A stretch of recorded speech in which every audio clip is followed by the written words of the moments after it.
Morning students, welcome back to SST classes. Yes students, in this video we will discuss about our remaining part of chapter number 7, growth of new ideas of class 6. Okay, in our last video we have discussed about the Upanishads and some part of Buddhism. Now the remaining part will be discussed. So let's start. Teaching of Buddha. According to Buddha, the real cause of suffering are desire to live and possess wealth. अब बुद्ध धर्म के according के अनुसार जो main कारण था, जो असली रीज़न था, कारण था किसका, दुखों का, वो क्या था कि टू डिज़ायर टू लिव, जीने की इच्छा, एंड पोजेसेस वेल्थ, और जो हम वेल्थ का मतलब होता है जो है धन दौलत से है, कि उसकी जो इच्छा हम रखते हैं वही हमारे जो है दुखों का कारण है. Buddha told about 4 noble truths. अब बुद्ध जो थे उन्होंने 4 नोबल ट्रूथ बताए. वो क्या क्या थे? The first truth is that there is suffering in the world which accompanies all the normal happenings of life, birth, sickness, old age and death. जो पहला सच था वो क्या था हमारे जीवन का, कि जो दैट देयर इज सफरिंग, जो इन द वर्ल्ड, इस संसार में जो दुख है वो किसके साथ चलते हैं, जो हमारे नॉर्मल हैपनिंग्स होती हैं, नॉर्मल घटनाएं घटती हैं हमारे जीवन में. जन्म होता है, मृत्यु होती है, बीमारियां हैं, सिकनेस का मतलब बीमारी, जो बीमार होते हैं, ओल्ड एज एंड डेथ. ठीक है, ये हमारे जो है क्या है, ये फर्स्ट ट्रूथ है हमारे दुखों की जो सच्चाई है. सेकंड ट्रूथ क्या है, that the cause of all these sufferings is desire. और जो मेन रीज़न है, मेन हमारे दुखों का कारण क्या है, इच्छा. कि अगर हमारे मन में किसी बात को लेकर इच्छा ही नहीं होगी, कोई डिमांड, मन में कोई विश ही नहीं होगी, तो हम किस तरह से दुखी होंगे.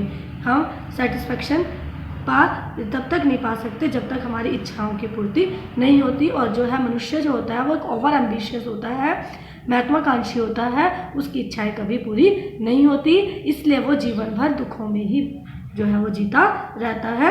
Okay, the third truth is that to remove these sufferings. और तीसरा जो सच है वो क्या है, कि इन दुखों को अगर हम हटना चाहते हैं, दुखों से बचना चाहते हैं, तो one should become free from desire. तो हमें इच्छाओं से मुक्त होना पड़ेगा. The fourth truth is that the desire can be removed by following.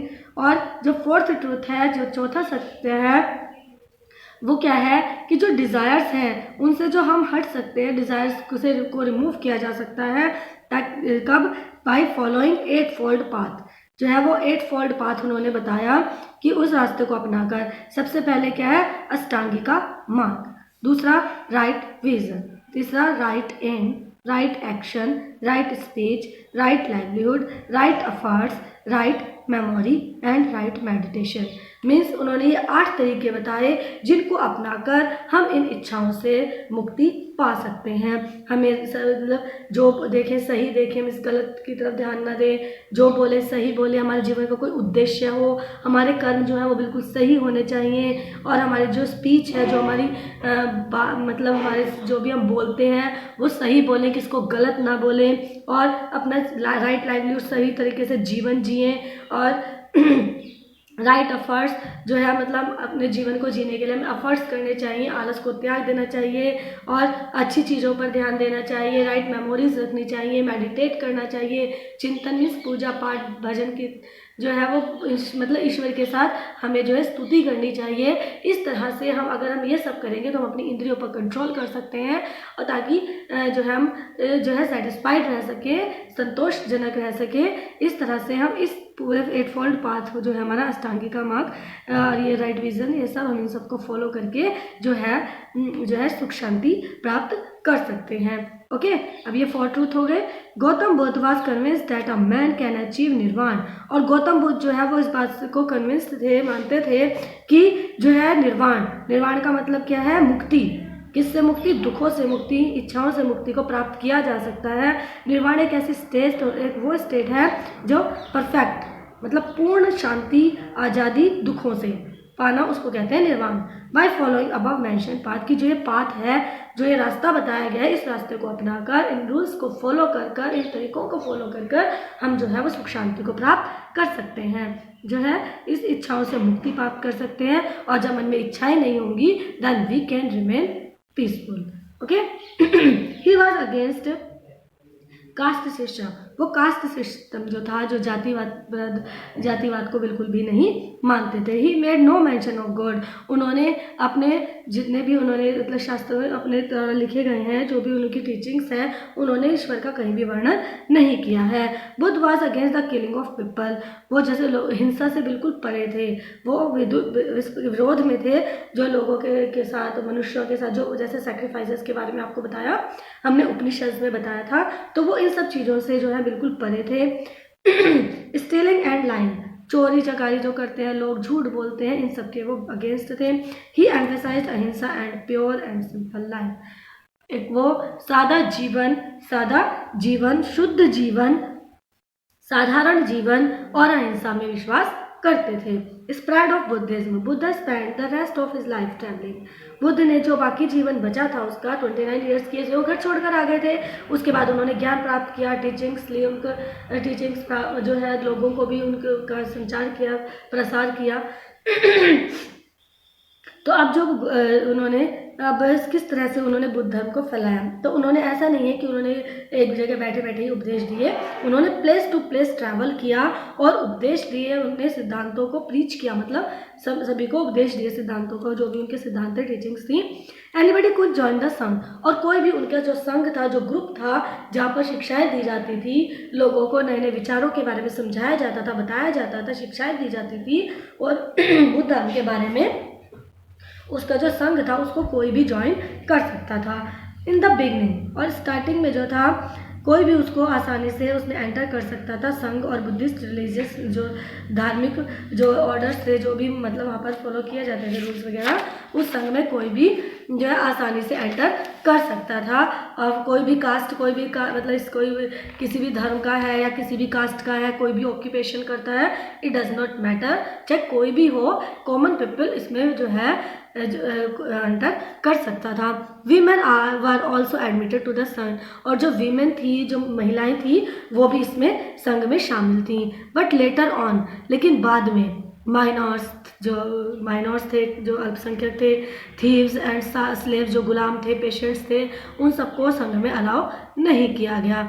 The doctrine of Buddhism, Buddha के जो सिद्धांत थे, स्प्रेड फार एंड वाइड, वो बहुत दूर दूर तक फैलते चले गए। The famous Maurya king Ashoka adopt Buddhism, और जो मौर्य किंग थे, प्रसिद्ध मौर्य किंग अशोक, उन्होंने जो था बुद्ध धर्म को अपनाया। And sent missionaries to Central Asia, Eastern Asia and Sri Lanka, यहाँ पर भी उन्होंने अपने मिशंस को भेजा, मतलब वहाँ पर भी इसका प्रसार कराया।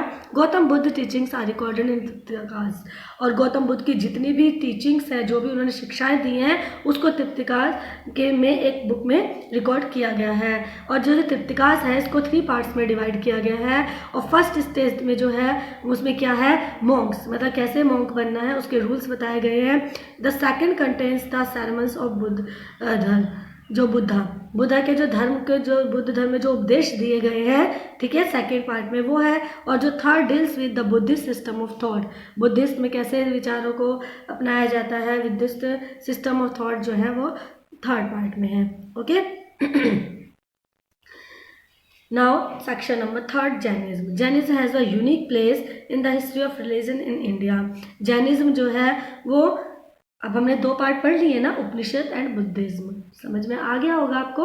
अपने आपको बताया था ना कि 3 हेडिंग्स हैं जिनसे हम इन सबको समझ सकते हैं, कि हमने अब आपको फर्स्ट पार्ट में बताया था कि जो भी आइडियाज़ जो ग्रोथ हुई थी, वो उनको 3 पार्ट्स में हमने देखा कि हर पार्ट में अलग अलग तरीके से बताया गया है। तो जो अब हम 2 पार्ट्स पढ़ चुके हैं, अब हमारा थर्ड पार्ट है जैनिज्म। अब देखो जैनिज्म में कैसे आइडियाज़ जो है डेवलप हुए, ग्रोथ हुई उनकी, ये पढ़ते हैं।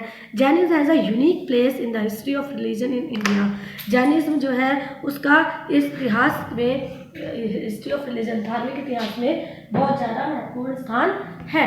अकॉर्डिंग टू ट्रेडिशन, अगर हम परंपराओं की बात करें तो परंपराओं के according the founder Tirthankara of the faith was Rishabhdeva. तो उसके जो फाउंडर थे वो कौन थे, Rishabhdeva. Vardhaman Mahavir was the last of 24। देखो जैनिज्म के 24 तीर्थंकर हुए थे, और इसमें जो हमारे महावीर थे, वर्धमान महावीर, ये 24th, the last of the 24 तीर्थंकर, ये मतलब 24 में जो लास्ट हमारे जो थे वो तीर्थंकर कौन थे, महावीर, वर्धमान महावीर। Life of Vardhaman Mahavir. अब हम इसकी लाइफ के बारे में डिस्कस करेंगे। Varthaman Mahavir was the 24th तीर्थंकर। वर्धमान जो थे, महावीर जो थे वो 24वें नंबर पर आते थे, 24वें तीर्थंकर थे। And not the founder of Jainism, उसके वो जैनिज्म के जो है वो फाउंडर नहीं थे। But it were his efforts, लेकिन and teachings which transform Jainism into a popular religion in 6th century BC। देखो 6th सेंचुरी की ही बात की जा रही है। देखो वो उसके, भले ही वो उसके फाउंडर नहीं थे, लेकिन उनके ही एफर्ट्स थे, उन्हीं की टीचिंग्स थी, जिसकी वजह से जैन धर्म जो है वो बहुत ही लोगों में पॉपुलर हो गया था और सब लोग उससे परिचित भी हुए। जब उनका प्रसार किया गया, उन्हें सब लोगों को बताया गया, तो लोग उनके विचारों से इतने अफेक्टेड हुए महावीर जी के कि तभी वो, उन्हीं की वजह से वो पॉपुलर हुआ था। He was born in 550 BC at Kundagram near Vaishali in Bihar. और वो जो है उनका जो जन्म हुआ था, कहाँ पर हुआ था? कुंदग्राम वैशाली बिहार में ही हुआ था 540 BC में। His father's name was Siddharth, और उनके फादर का नेम क्या था? सिद्धार्थ था। He was the head of जंत्रिका Kshatriyas, और वो जंत्रिका क्षत्रिय जो थे उनके हेड थे। हिज मदर त्रिशला, और उनकी मदर का नाम था त्रिशला। आज the sister of Lichchhavi ruler Chetak, वो उनकी जो बहन थी उनका नाम क्या था? Of Lichchhavi ruler Chetak. माता जो त्रिशला थी उनकी वो बहन थी। लिच्छवी रूलर जो चेतक के जो रूलर थे उनकी बहन थी। He left his home at the age of 30 and became an ascetic. उन्होंने भी अपनी 30 ईयर्स की एज में घर को त्याग दिया था और वो भी एक तपस्वी बन गए थे। जैसे आपको मैंने गौतम बुद्ध के बारे में बताया था कि उन्होंने 29 ईयर्स की एज में घर को छोड़ दिया था और वो तपस्वी बन गए थे। इसी तरह से इन्होंने भी 30 ईयर्स की एज में घर को त्याग दिया था और वो तपस्वी बन गए थे। ठीक है। He wandered from place to place for a period of 12 years in search of true knowledge. He wandered, वो घूमे एक प्लेस से दूसरे प्लेस पर। जैसे कि गौतम बुद्ध ने घूम घूम कर अपने धर्म का प्रचार किया था, इसी तरह से महावीर ने भी घूम घूम कर अपने धर्म का प्रचार किया था। ठीक है। और किसकी तलाश में घूमे वो? 12 ईयर्स, 12 सालों तक इन सर्च ऑफ ट्रू नॉलेज, सच्चे ज्ञान की तलाश में वो भी 12 सालों तक घूमते रहे। Finally at the age of 42 he attained Kaivalya. और 42 ईयर्स की एज में, आफ्टर 12 ईयर्स, जैसे कि 30 ईयर्स की एज में घर छोड़ा और 12 साल के बाद 42 ईयर्स के जब हुए तब उन्हें सच्चा ज्ञान प्राप्त हुआ। कैवल्य का मतलब होता है परम आनंद, सच्चे सुख की अनुभूति हुई उनको। Supreme knowledge through which he conquered the feeling of pleasure and pain. और वो एक सुप्रीम नॉलेज, उनका मतलब ज्ञान प्राप्त हो गया था, शक्ति प्राप्त हुई थी, ज्ञान प्राप्त हुआ था, जिससे उन्होंने दुखों को और दुख और सुख इनकी फीलिंग्स के ऊपर जीत हासिल कर ली थी। ही देयरफॉर नोन एज जिन्ना और कॉन्कर। फिर उन्हें जिन्न और विजेता, विजेता का मतलब जिसने अपनी इंद्रियों में पर काबू पा लिया हो, सच्चे सुख की आनंद की प्राप्ति कर ली हो, तो उसे जिन के नाम से जाना जाता है। The religion propagated by Mahavira and his predecessors came to be called Jainism. और ये जो रिलीजन्स प्रोपोगेटेड, जो इसका प्रसार किया गया था महावीर के द्वारा एंड हिज प्रीडेसेसर, और जो उनके पूर्वज थे उनको जैनिज्म के नाम से जाना जाने लगा। Mahavir spread his faith far and wide. Mahavir ने जो अपना विश्वास जो था, जो उनका विश्वास था सब में, वो दूर दूर तक फैल गया। Many rulers like Bimbisara and Chandragupta Maurya became Jain. अभी और जो बहुत सारे रूलर्स थे, जैसे बिम्बिसारा हुए हैं, चंद्रगुप्त हुए हैं, चंद्रगुप्त मौर्य, ये भी जैन धर्म को इन्होंने अपनाया था। When Mahavira died at the age of 72 he left 4,000 followers behind him. और 72 ईयर्स की एज में जब उनकी डेथ हुई तो उनके अपने पीछे उन्होंने कितने फॉलोअर्स, उनके अनुयायी थे 14,000 अनुयायी उनकी मृत्यु के बाद भी उनके पीछे थे, मीन्स उनकी मृत्यु के बाद। अब देखो उनकी टीचिंग्स क्या थी, क्या शिक्षाएं दी है महावीर धर्म के, जो महावीर जी ने महावीर धर्म जैन धर्म के लिए। According to Mahavir this world is a reality and exist since the very beginning, but this world is full of sorrow and pain. According to Mahavir, Mahavir के अनुसार ये जो संसार है ये एक सच्चाई है और यहाँ पर मतलब स्टार्टिंग से ये एग्जिस्ट करता है, मतलब इसका अस्तित्व है इस संसार में, संसार का। लेकिन ये जो संसार है ये दुखों से, दर्द से, दुखों से भरा हुआ है। He did not believe in the existence of God as a creator और कंट्रोलर ऑफ दिस यूनिवर्स। वो इस संसार के क्रिएटर और कंट्रोलर, जिसको नियंत्रण करने वाला है, क्रिएटर है मतलब इसको बनाने वाला है, निर्माणक है, उसके रूप में वो जो है भगवान का में विश्वास नहीं करते थे। वो नहीं मानते थे कि भगवान ने इस संसार को बनाया है, वो इस संसार को जो है कंट्रोल कर रहा है, चला रहा है, वो उसमें विश्वास नहीं रखते थे। ही believe in the doctrine of कर्म, और वो कर्म के सिद्धांत कि कर्म करो। ऐसा नहीं है कि कुछ लोग भाग्य के भरोसे रहते हैं, भगवान नहीं, वो मानते थे कि ऐसा कुछ नहीं होता, जो भी हमें मिलता है वो कर्म के अकॉर्डिंग ही मिलता है। तो डॉक्ट्रिन ऑफ कर्म के अनुसार ही मनुष्य के अपने कर्मों पर विश्वास करते थे कि जैसा कर्म होगा वैसा ही फल होगा। Which state that it is a man state that shape the destiny of man. वो मानते थे कि ये कर्म ही है जो हमारे भाग्य को बनाता है। कर्म is the cause of birth and death of being. हमारे कर्मों के अनुसार ही हमारा जन्म होता है और कर्मों के अनुसार ही हमारे को मृत्यु की प्राप्ति होती है। Means everything is depends on the karma. He taught that nirvana और salvation, freedom from the cycle of birth was the ultimate goal of man. और उन्होंने यही सिखाया उनके महावीर ने कि जो निर्वाण है, जो मुक्ति है, ठीक है, वो क्या है, freedom from the cycle of birth. वो कब मिलेगी, वो तभी मिलेगी जब हम इस जन्म मरण के फेर से मुक्ति पालेंगे, और वही जिसे मोक्ष कहते हैं वही हमारे जीवन का अंतिम लक्ष्य है। क्योंकि मनुष्य जन्म मरण के फेर में जो है वो बंधा हुआ रहता है, उसके क्लच में फंसा रहता है, अपने कर्म के अनुसार जन्म लेता है, मृत्यु हो जाती है, फिर जन्म लेता है, फिर मृत्यु हो जाती है। लेकिन जो असली गोल है मनुष्य का, अल्टीमेट गोल है, वो इस जन्म मरण के साइकिल से जो है वो मुक्ति पाना है, जिसको मोक्ष के नाम से भी जानते हैं। He taught 5 doctrines. उन्होंने 5 सिद्धांत सिखाए। स्पीक ट्रूथ, सच बोलो। पजेसेस नो प्रॉपर्टी, कोई भी प्रॉपर्टी मत रखो, ठीक है। Do not injure any living being, किसी भी जीवित व्यक्ति को चोट मत पहुंचाओ, नुकसान मत पहुंचाओ। Do not receive anything which is not given freely and observe chastity. और उन्होंने क्या सिखाया कि कुछ भी ऐसी चीज़ को हासिल मत करो जो आसानी से मिल जाए, ठीक है, या कुछ भी पवित्रता के साथ मिल जाए। मतलब ऐसी चीज़ को जो है बिल्कुल भी ऑब्जर्व चेस्टली, जिसको तुमने पवित्रता के साथ अनुभव नहीं किया, ऑब्जर्व नहीं किया, और मतलब तुम्हारे मन को अच्छी ना लगे, उस चीज़ को कभी भी मत अपनाओ। He also laid stress on the triratna of life. उन्होंने लाइफ के 3 रत्न के ऊपर हमेशा जोर दिया है। वो क्या है, right faith, right knowledge and right action. Means विश्वास करो, सही पर विश्वास करो, सच्चा ज्ञान प्राप्त करो, सही ज्ञान होना चाहिए, क्योंकि गलत ज्ञान जो है वो हमें गलत दिशा में ही लेके जाता है। एंड राइट एक्शन, और हमारे जो कर्म है वो बिल्कुल सही कर्म करने चाहिए, कोई भी गलत काम हमें नहीं करना चाहिए। ये 3 रत्न हैं जिनके ऊपर वर्धमान महावीर ने जोर दिया है। Okay, now the last is Mahavira put great emphasis on the observance of अहिंसा एंड नॉन वायलेंस। वही जो इसमें हमने बताया कि अहिंसा मीन्स किसी भी जीवित व्यक्ति को, जीवित मनुष्य को, जीवित प्राणी को, चाहे वो पशु पक्षी कोई भी है, उसको नुकसान मत पहुंचाओ। तो उन्होंने ज़्यादा जो जोर दिया वो अहिंसा के पुजारी थे। Spread of Jainism. अब देखो जैनिज्म का स्प्रेड कैसे हुआ, प्रसार कैसे हुआ, कैसे फैला वो।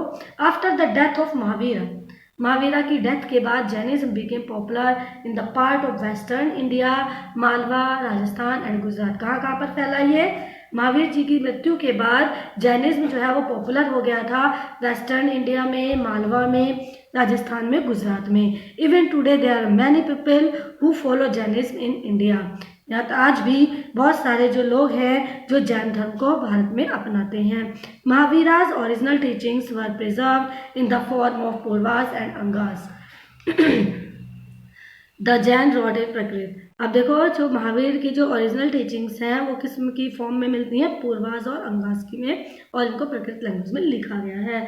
लेटर इन जैनिज्म 2 सेक्ट डेवलप्ड।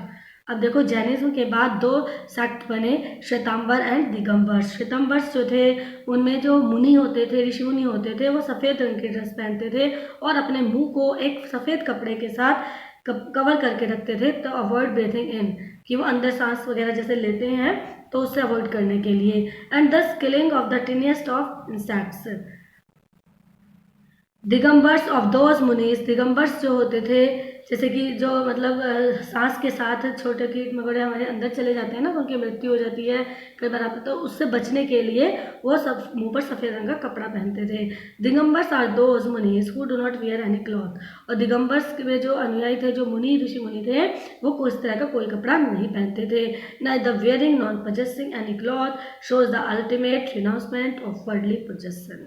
वो कोई कपड़ा नहीं पहनते थे, कुछ भी अपने पास कोई क्लॉथ वगैरह नहीं रखते थे, और वो दिखाते थे कि जो अल्टीमेट जो वर्ल्डली पोजेशन से वो मुक्त है। इस चीज़ को वो दिखाते थे कि सब कुछ संसारिक मोह माया से वो मुक्त थे। ठीक है, तो अभी हमारा चैप्टर कंप्लीट हो चुका है, and I hope that you will all have been understood. Okay, now we will meet in the next video with a new chapter. Till then, bye bye, take care, stay home, stay safe.